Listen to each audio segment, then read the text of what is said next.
We're back with new reaction from Donald Trump's legal team on the decision in the Fulton County case. In a statement posted to the Trump campaign website, the former president's lead defense counsel argues that the court did not afford appropriate significance to the alleged prosecutorial misconduct of Fani Willis and Nathan Wade, including the financial benefits. And he promises the team will, quote, use all legal options available and continue to fight to end this case. Now, this comes as NBC News has new reporting on how the Trump campaign plans to use his court dates for political gain by attacking President Biden to muddy the water with voters and in the process make the legal issues a less significant issue. Let's bring in one of the authors of that NBC News report, senior national politics reporter Jonathan Allen, along with Sam Stein, Politico's deputy managing editor for politics and an MSNBC contributor. Also with us, Jim Messina, who served as White House deputy chief of staff under President Obama, and he managed his 2012 re-election campaign. Thank you all for joining us this afternoon. So, Sam, give me your assessment of how this Fulton County decision affects the 2024 race. Trump has obviously spent a lot of time attacking Fani Willis. What does this mean for him politically? Well, they obviously wanted the case dismissed. They didn't get that. They probably muddied up the waters enough that partisans are going to go to their corner here and believe what they want to believe. I think in the aggregate, though, their preference is to not have any of this going on at all. That is no longer likely to be the case. We most likely will still have a trial in New York. And look, yes, these were advantageous for Trump in a primary campaign. It rallied the base behind him. It helped him statistically with fundraising. You saw massive spikes in fundraising for his political committees after trials happened and when he would show up at the courtroom. But that's not, we haven't tested that proposition, let's put it that way, in a general election. And I think, for better or worse, I would think they would rather not have the conversation and the preponderance of media coverage be on him in a courtroom. Nor would they like to have him in a courtroom. I mean, he's going to be in a courtroom potentially for 6 weeks when this New York trial begins. That greatly prohibits the type of campaigning he can do. So I don't know if this is a net benefit for him like it was during the primary campaign. John, tell us more about how Trump plans to use his court dates for political gain. And could this Fulton County decision play into their strategy?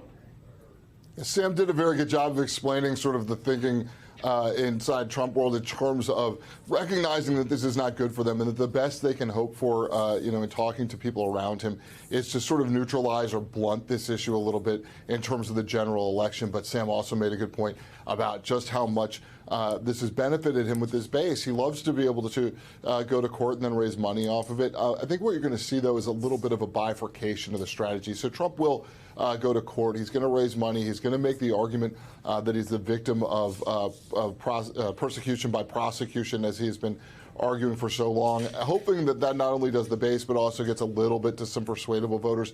But then the other thing he's going to do, we're going to see him during these court appearances going out on the campaign trail. I think there are going to be some events that are a little more focused on individual policies where he believes that Joe Biden has failed and that he has a prescription that will be good for the public. Nobody's ever attempted a juggling act like this in politics before, and certainly Donald Trump would prefer not to, not to be threatened with the possibility of prison. And so looking at the logistics of the campaign, Jim, John also reports in this in really fascinating article that the Trump campaign strategy would essentially come down to spending 4 days a week in court, especially if this hush money trial gets going. They would have 1 day a week fundraising, assuming there's a pause in the court proceedings once a week, and then they would have campaign events on the weekends where they might talk about policy. You've run a presidential campaign before. Can you imagine having to execute a strategy like this, and how do you think it would affect fundraising? No, Anna, it's for a campaign manager perspective, it's an absolute nightmare. I mean, you just don't want to have this. The one thing you can't make more of in a presidential campaign is time. And he's going to be spending day after day in a court room at the exact same time where they need him out there talking to voters and raising money. And so it's just a nightmare for the campaign. The other thing is he lost in 2020 because voters just got sick of the chaos around him. They got sick of it always being about him. And so he's going to be in a courtroom over and over as these voters are trying to make up their minds. And I think it's just a real hurdle. I weirdly find myself agreeing with Sam, which makes me nervous. But I agree with Sam. It helped in a primary process. But I don't think in the general election process with these voters, they don't think about it this way. They look at this and say, is this really what we want to do with the next 4 years of our lives? Sam, can you explain the difference between why, amplifying the legal woes would be helping Trump in a primary, but could be a real vulnerability if he goes that route in the general? Sure. I'll sidestep Jim's slander and go to the question, which is, in the primary, obviously, there's a ton of Republican primary voters, maybe not totally engaged, but, aware of what was going on, who saw Trump and said, this is unfair. It's persecution by prosecution. This is Biden trying to meddle in our primary. And they felt real affinity for him. The other thing is this allowed for something that the other primary opponents couldn't do, which was direct online fundraising solicitations. If you look at any of the fundraising data, giving is relatively down on the grassroots level. But for Trump, it persisted in large part because he would do things like sell, T-shirts with his mugshot on it, right? So these were all beneficial for him from a narrative standpoint and from a fundraising standpoint. But the universe of people that this is persuadable for is limited, right? Independent voters, moderate Republican voters, they were not won over by this. And Democrats certainly won't be won over by this. If anything, they'll be as persuaded as Trump voters to get involved politically by Trump's trial. And so the more days that he is broadcast as being in the courtroom, the more that the narrative and the conversation is around his legal woes, it will activate both bases, but probably end up turning off those independent and moderate Republican voters who, like Jim said, just are so tired of it.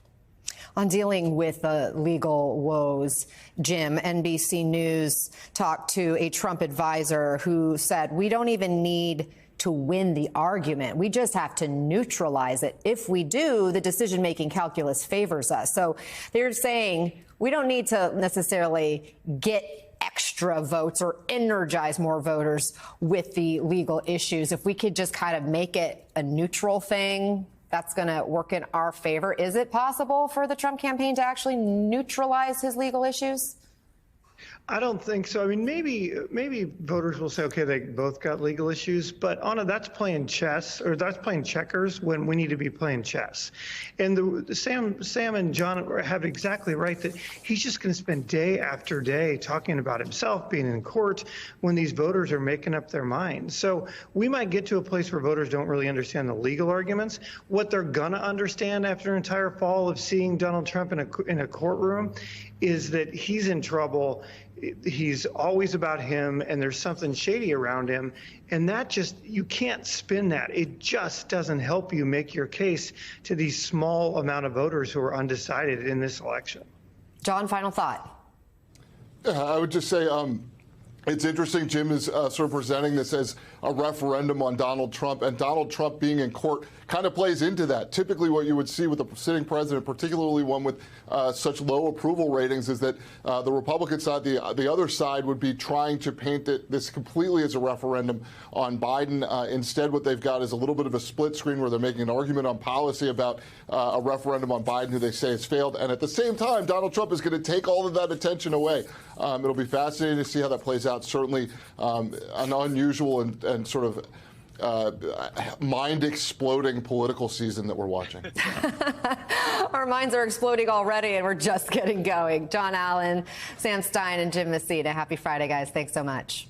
If it makes you feel any better, I have already put evac on alert. He's ready to go if it comes to that. General, I can assure you. Hey, General, let me into the war room to see you, so I had to hack my way onto this frequency. This better be critical, Wheelie. Sir, come on, when is it not, please? Okay, couple of things. I'm running low on the dough. I was thinking about taking a couple of months sick leave, maybe starting today. And, oh yeah. I intercepted a transmission from Megatron. Then send it through. Yes, sir, right away, sir. And so I was so damn weird going on the other stuff. This is your last warning, insects. Relinquish what remains of the Allspark. So who's the insect? You? What? Who's the insect? Protect you. They were defeated on our world, and we will defeat them here. This was just a diversion. Security, please bring up. Ravage, he's already inside. Deeds! Give me an update on that reserve. Boss readiness. What was his name? What was it? Evac, sir. Evac.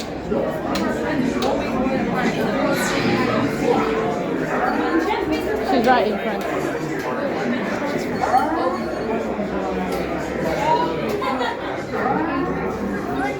We're facing a heavy sustained attack.